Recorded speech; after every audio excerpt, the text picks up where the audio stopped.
We have a small intro for the podcast in which I say like welcome to, and you say ping, and I say pong, philosophy, with, and you say your name.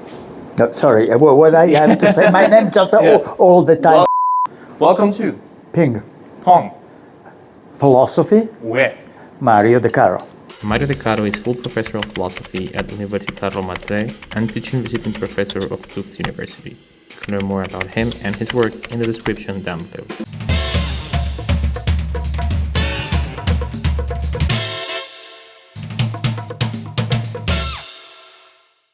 Thank you for being here, Mario. Mario, I want to start by asking you, what is a philosophical position or idea you wish it were true, but in your view it is not? Oh, there are many.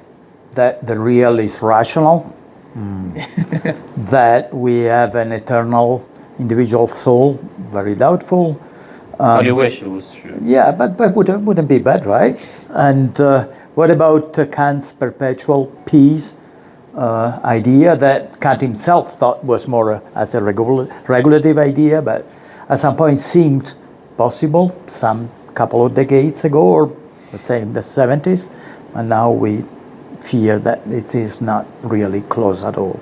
And another one would be something that was common in the Middle Ages, an idea that our free will was very large in its options. It is not. We know a lot now about, I still believe that we have free will, but it's much more limited than we would like to think. Okay. That's a great answer. Thank you very much. But now I want to change tracks a little bit and ask you on what did you recently change your mind? Yeah, exactly about free will. I used to be a libertarian because I thought that following Kant's and others' idea that the will itself has to be free, not just the actions that come out of my will. So this would need some indeterminism somewhere. The idea that my desires and my intentions especially shouldn't be determined in order to have free will. But now I'm more convinced that free will itself is not the right term, as many people have pointed out. What really matters is free actions. So what are the free actions? The ones that are determined by my will, my intentions, my desires, my beliefs. So in a sense that all these conscious mental states are part of the causal, the necessary cause, the sufficient causes of my action. That's enough to have free will, I think. Even if these events, mental events, desires, intentions, are determined. So this is compatible with determinism and it means that I become a compatibilist. And if I can add a short story about that, Please. Once I discussed this with Hilary Putnam that you may have heard of, and Hilary was still a libertarian, and he rooted his libertarian on some interpretations of quantum mechanics, especially the uncertainty principle. So we had a discussion in which I noticed that he switched from an ontological to an epistemological interpretation of the uncertainty principle, depending on which interpretations of quantum mechanics he was considering. And so I pointed that to him, and he said, no, that's wrong. And then after 1 week, he sent me a draft of an article in which he had changed his position. He had become a compatibilist because of this objection, and so now this article is out. We have written together, and it was published after he passed away. Oh. So, but in some sense, Hilary Putnam had my same, because of my influence of that, I regard as one of my philosophical achievement, because of my argumentation, it changed from, like me, from libertarianism to compatibilism. It's very interesting. Thank you for the fascinating story. What I found interesting about what you said is also that nowadays a lot of people use all sorts of scientific arguments or consciousness or cognitive science studies to talk about free will, but this argument is strictly philosophical, which I really like. Yeah, most of the arguments that are used, especially to deny free will, are really bad argumentations.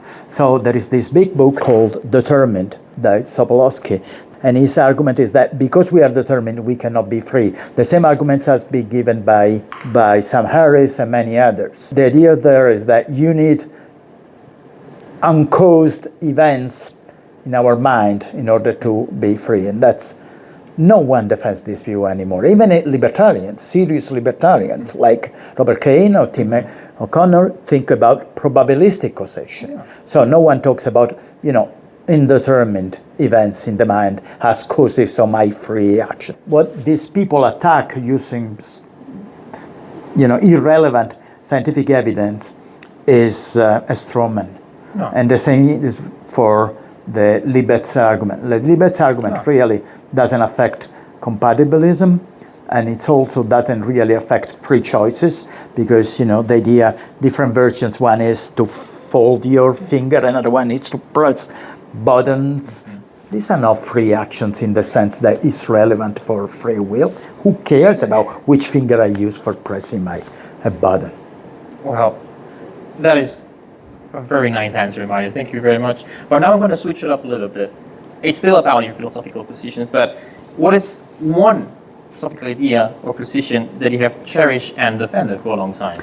Yeah, the two. One is the idea that we are free. First, I thought that I was more inclined to libertarianism. Now I'm inclined towards compatibilism, but still I believe that we have free will, notwithstanding the many attempts to disprove this idea. And also I think what is particularly bad in these attempts is that people think that the consequences would be irrelevant. They wouldn't be irrelevant. They would be dramatic, for example, for our idea of justice, because this would affect the idea that people should deserve the punishment. Because if you give up free will, you give up responsibility, you give up desert. And this would mean that you could, for example, punish people who do not deserve punishment just because this is useful, and that's, I think, it's very dangerous. So this is an idea. Another one is some form of naturalism that is not reductive or eliminativist. I think our philosophical view had to be in tune with the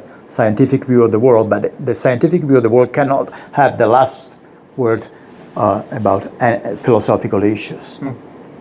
Well, thank you for such a fascinating picture of philosophical stance.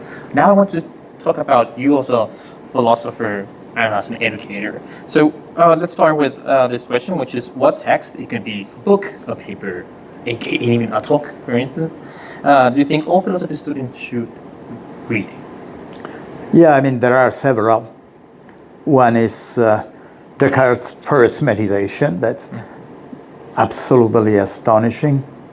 I go for short texts because some of Plato's dialogue, perhaps the Symposium. David Hume, The Standard of Taste, I think it's a kind of a masterpiece. You can impose the critique of pure judgment on students, but short essays, why not? And then if we consider more modern things, The Meaning of Meaning by Putnam, I think it's a it's kind of long, but it's a very good paper, I would say. And Uncertainty by Wittgenstein also, something I would suggest.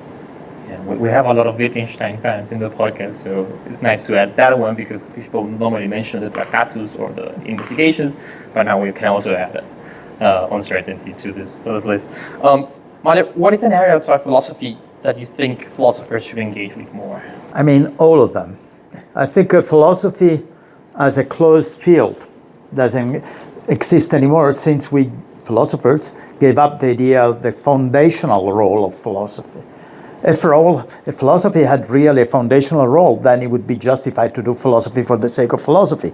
But if philosophy doesn't have that role, it has to play with the other fields. So we have to consider what science says, we have to consider what the arts are, we have to even to consider what religious people say, or even more what happens in the world, in politics.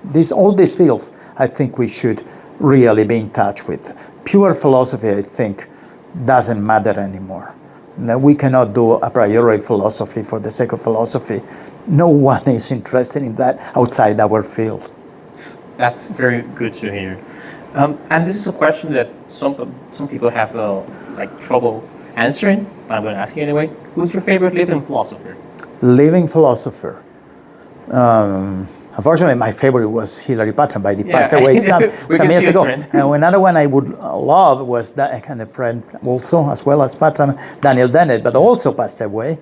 Among the living philosophers, I mean, very famous philosophers don't exist anymore besides perhaps Habermas and Searle. But so among the ones that are not as famous outside philosophy, there are a couple that I really love. One is Dirk Pereboom, who's is very interesting because he's a great metaphysician, but he's also very interested in history of philosophy and knows a lot about other fields, cognitive science. So Dirk is a great figure. Akhil Bilgrami at Columbia University has a similar status. So I like people who are not only interested in philosophy and they read a lot in other fields. Thank you. And we're so glad that you can answer this, like, so completely going from people you really admire, but sadly they're no longer with us. And now we're going to switch to that section, which is you as a philosopher and a little bit of your personal life. So when was the first time you included in a syllabus for a class you taught a text that was written by you? I've been teaching since 1994. I was very young, just out of college, and just out of PhD. Not even finished, actually. So I think probably in the 2000, I used something of mine on free will, and then something also on naturalism a little later. These are two things I used. Now I do also something on virtue ethics, a particular version of virtue ethics I endorse with some colleagues. With some colleagues in a small center for the investigation of virtue ethics. Yeah, we have this RTI center, and we like the idea that was defended by Socrates, Plato's Socrates, that there is only one virtue, and this is practical wisdom, phronesis. Whereas most of the traditional Aristotelian virtue ethicists think that there is myriad of, many different virtues. I would think that we don't like that. We like more simplicity. There is one virtue that is to be morally wise, and depending on the different fields, we call this courage or altruism of patience. Very nice. Thank you. Now, two very quick questions. The first one is, as a lecturer, which country or institution has the best academic calendar? And you're a special case here because you share two academic positions. So comparing between the States and Italy, if you can just tell me which one do you prefer? When I was a student, Italy had an incredible calendar. I mean, incredible from the point of view of professors, because they start teaching in November, once a week, more or less, once a week until the beginning of May, but they missed some classes, so they had a lot of time to do other things. Hopefully they were doing research, but I don't think that was always the case. But besides these extreme cases, I think I don't like the 3 quarters system. I prefer 2 quarters. Now in Italy we have something similar to the American way, but there is something that is a heritage of the past. We have exams, oral exams that can be repeated. So you can attend a course now and have your example some years afterwards. Sometimes I go to this exam and this old person comes and tells me, Professor, I want to discuss the program of 2005. And, they come out of the past, and who remembers what I did in 2005? And I like because the American calendar has this idea that you simply do the course and it ends with the end of the course. You have the final exam and that's it. That's the best. Okay, that's great. And when it comes to academic events, what do you think are the best ones? What do you mean, like conferences, seminars? Conferences, seminar, workshop. Where have you been that you keep coming just because how great the philosophy is? Oh, okay. Big conferences like the one we are now in Turin, from the Society for Analytic Philosophy in Italy, is big with 250 speakers. This you hear a lot of things, but it's mostly social. You meet a lot of people, a lot of friends, a lot of chatting. For scientific purposes, I prefer workshops with specific focus, a lot of discussion, and on only people who are really interested. Yeah. Thank you. And the last question, because I need to ask this, but virtue ethics, right? And you have now defended a view that is also relevant for the design of AI systems. Can you tell us a little bit about why you think it's virtue ethics and not other positions on ethics? For 2 reasons. The first one, I think virtue ethics is better than generalist ethics that means deontological ethics like Kantianism or utilitarianism, is better as a way of conceiving ethics. So the idea that there are no general principles that are applicable in all cases. Famously, Kant, consistently with his own view, wrote an essay, an unfortunate essay, in which he said that you shouldn't lie ever, ever, ever, because this would go against treating the other person as an end, because you would treat that person as a mean. So you shouldn't lie ever, but that's, of course, as many, is very counterintuitive in many situations. And also, utilitarian or consequentialist views have a lot of exceptions. So I think we should recognize that there are not general principles.